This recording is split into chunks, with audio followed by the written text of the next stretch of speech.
राज्यातील सरकारी महिला कर्मचाऱ्यांसाठी राज्य सरकारने मोठी घोषणा केली आहे.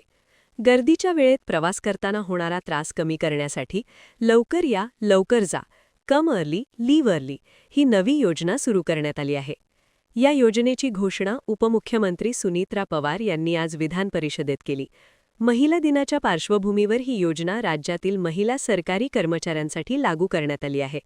सकाळी कामावर येताना होणारी प्रचंड गर्दी लक्षात घेऊन हा निर्णय घेण्यात आला आहे. या योजनेनुसार महिला कर्मचाऱ्यांसाठी कार्यालयाची वेळ सकाळी 9:15 सुरू होणार असल्याची माहिती देण्यात आली.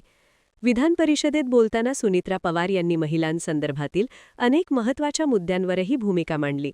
यामध्ये लाडकी बहीण योजना, प्रसूती रजा, शक्ती कायदा तसेच ऊसतोड महिला कामगारांसाठी विशेष योजनांचा उल्लेख करण्यात आला. यावेळी बोलताना त्यांनी सांगितले की लाडकी बहीण योजनेमुळे महिलांना आर्थिक बळ मिळत आहे आणि राज्यातील महिलांना अधिक सक्षम करण्यासाठी सरकार सातत्याने प्रयत्न करत आहे.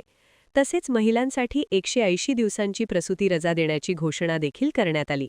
याशिवाय चौथ्या महिला धोरणाच्या अंमलबजावणीसाठी उच्चस्तरीय समिती स्थापन करण्यात आल्याची माहितीही त्यांनी दिली.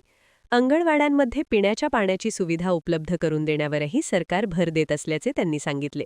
दरम्यान विधान परिषदेत भाषण करताना सुनीत्रा पवार यांनी उपमुख्यमंत्री अजित पवार यांच्या कामाचा उल्लेख करताना भावूक झाल्याचेही पाहायला मिळाले. या सर्व निर्णयांमुळे राज्यातील महिला कर्मचाऱ्यांना मोठा दिलासा मिळणार असल्याचे मानले जात आहे.